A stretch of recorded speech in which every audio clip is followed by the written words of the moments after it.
PubMed is the premier human subjects research database with over 30 million citations indexed. This video will review the basic features of PubMed and their new, simplified interface as of April 2020. I'm interested in the treatment guidelines for ulcerative colitis in children. I'm going to type in ulcerative colitis treatment. I don't need to use Boolean or logical operators in PubMed. For novice researchers, it's helpful to start with a broad topic, then use the filters in the results to select for more specific information. When I get my results, there are more than 28,000 articles. These articles are sorted by default as best match, which means they are the closest in topic to my search terms. The filters on the left can help me refine my results without adding additional search terms. This should feel familiar compared to other databases. I can filter results per year, the availability of the research document, the document type, which is very important to advanced researchers and clinicians, and publication range. Under additional filters, I have more options to refine my results.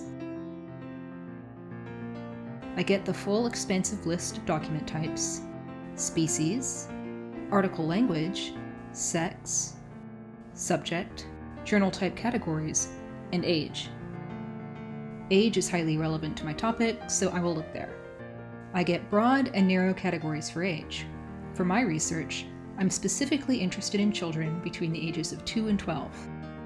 I will select these two boxes.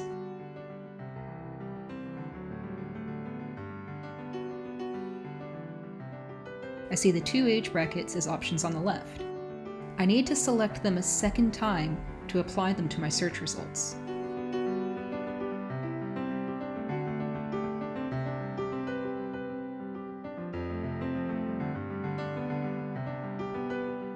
I still have a lot of results, which I can narrow by selecting the most recent 5 years of publications.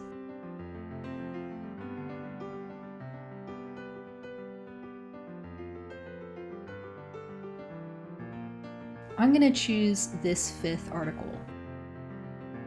When I click it, I see a lot of information about it.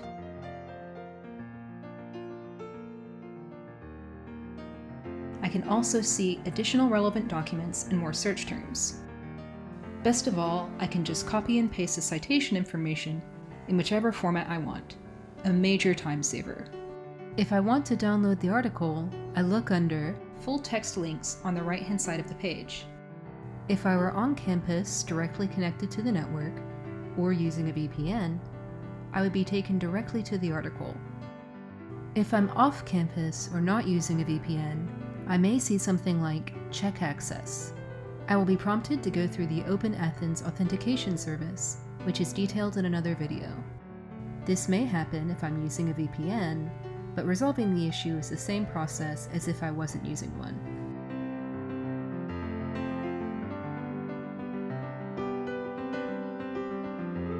I may be asked to identify my federation. If this is the case, we are in the Open Athens Federation. I then authenticate using my GT credentials. If you have questions about accessing articles, please email our staff at customersupport@library.gautech.edu.